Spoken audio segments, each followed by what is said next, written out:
हम क्या करेंगे, पहले सबसे पहले क्या जानेंगे कि इंटीग्रेशन के फॉर्मूले जानेंगे कि इंटीग्रेशन, पहला तो इंटीग्रेशन क्या होता है, इंटीग्रेशन के फॉर्मूले क्या होते हैं, इस बात को समझना है। तो देखिए, तो जो आज का हमारा टॉपिक है वो क्या है, इंटीग्रेशन। इंटीग्रेशन यानी इसे हिंदी में बोलते हैं समाकलन। समाकलन। तो देखिए इंटीग्रेशन क्या होता है, इस बात को समझिए।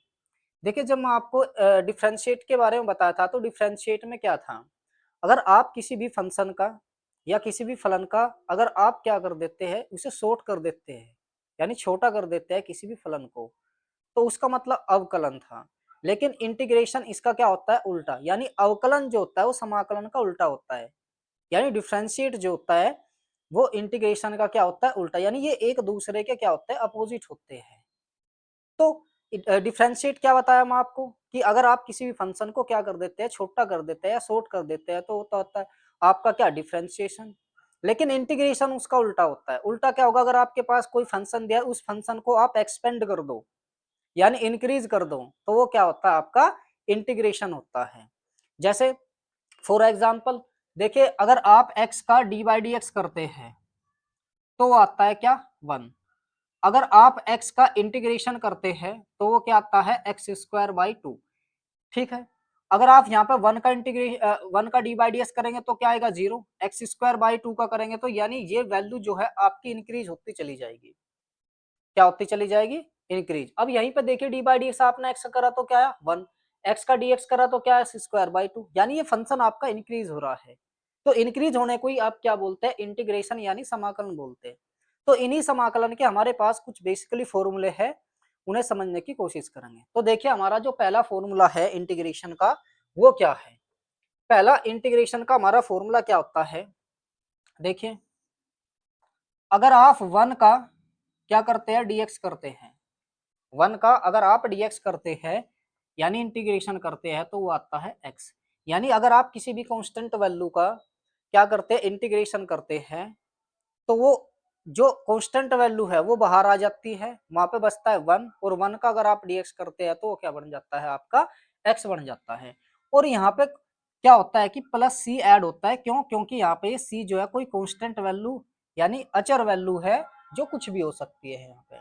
इसके बाद अगर मैं सेकंड फॉर्मूले की बात करूं, तो सेकंड फॉर्मूला हमारा क्या होता है, अगर आप x की पावर n का क्या करते हैं, dx करते हैं, तो वो क्या होगा।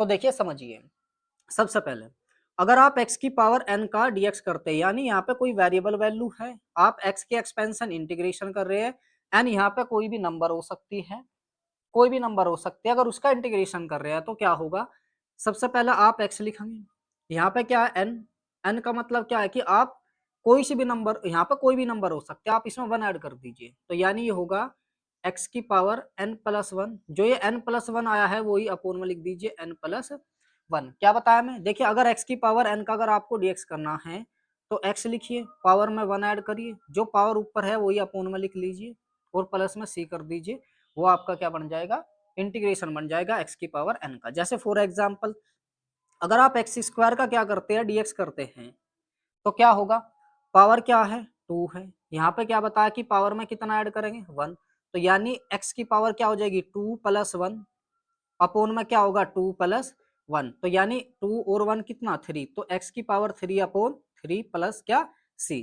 इसी के बाद अगर एक एग्जाम्पल ले हम, x की पावर 10, इसका अगर आपको क्या करना है, dx करना है, तो क्या करना है, x की पावर, यहाँ पर क्या पावर है, इसमें कितना ऐड करना है, 1, तो 11 अपोन में ही कितना आ जाएगा, 11 प्लस के क्या होगा, c। तो आप इस तरीके से इंटीग्रेशन करते हैं अगर x की पावर n का क्या आता है, dx आता है। इसके बाद ये फर्स्ट फॉर्मूला था, ये हमारा सेकंड है। इसके बाद थर्ड क्या आता है, अगर आप 1 अपोन एक्स का क्या करते हैं, dx करते हैं, तो 1 अपोन एक्स का होता है log x, क्या होगा, log x।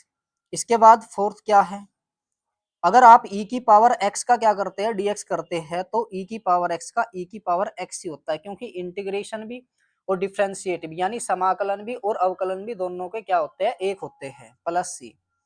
इसके बाद 5 क्या है, अगर आप a की पावर x का क्या करते हैं, dx करते हैं, तो a की पावर x का dx क्या होता है, a की पावर x अपोन में क्या होगा, log e a, क्या होगा, log e a plus c। 6 है, अगर आप साइन एक्स का क्या करते हैं, डीएक्स करते हैं, तो वो आएगा माइनस के कोस एक्स। अगर कोस एक्स का क्या करते हैं, डीएक्स करते हैं, तो वो आएगा साइन एक्स। 8 है, देखिए सब में प्लस के सी ऐड होता चला जाएगा। अगर आप sec स्क्वायर एक्स का क्या करते हैं, डीएक्स करते हैं, तो क्या आएगा, tan x। अगर कोसेक स्क्वायर एक्स का क्या करते हैं, डीएक्स करते हैं, तो आएगा माइनस के कोट एक्स। अगर sec x into ten x इसका डीएक्स करते हैं, तो आता है sec x। 11 है, इसके बाद अगर कोसेक x इंटू में कोट एक्स इसका डीएक्स करते हैं, तो आता है माइनस के कोसेक x। 12 है, अगर आप tan x का क्या करते हैं, डीएक्स करते हैं, तो tan x का होता है log sec x। क्या होगा, log sec x, या माइनस के आप इसे log cos x भी बोल सकते हैं। इसके बाद 13 है, अगर आप कोट x का क्या करते हैं, डीएक्स करते हैं, तो कोट x का डीएक्स होता है log sin x। क्या होगा, log sin x। अगर sec x का क्या करते हैं, डीएक्स करते हैं, तो होता है log sec x प्लस के tan x। अगर कोसेक x का क्या करते हैं, डीएक्स करते हैं, तो वो होता है log कोसेक x माइनस के कोट x। इसके बाद अगर 1 upon under root 1 minus x square का डीएक्स करते हैं, तो होता है साइन इनवर्स एक्स। अगर यहाँ पे माइनस आया है, तो आप इसे क्या लिख सकते हैं, कोस इनवर्स एक्स भी लिख सकते हैं। यहाँ पे माइनस ऐसे लिखने हैं। इसके बाद 17 है, अगर 1 अपॉन 1 प्लस एक्स स्क्वायर आया, इसका डीएक्स करना है, तो वो आता है टेन इनवर्स एक्स। अगर यहाँ पे माइनस आया, तो आप इसे क्या लिख सकते हैं, कोट इनवर्स एक्स। 18 है, अगर 1 upon x under root x square minus 1 आया, इसका डीएक्स करना है, तो आता है सेक इनवर्स एक्स। अगर वही बात यहाँ पे अगर माइनस आता है, तो आप इसे क्या लिख सकते हैं, कोसेक इनवर्स एक्स। और सब में प्लस के सी ऐड होता चले जाएगा। तो हमारे ये कुछ बेसिकली फॉर्मूले है जो इंटीग्रेशन में क्या होते हैं, यूज होते हैं।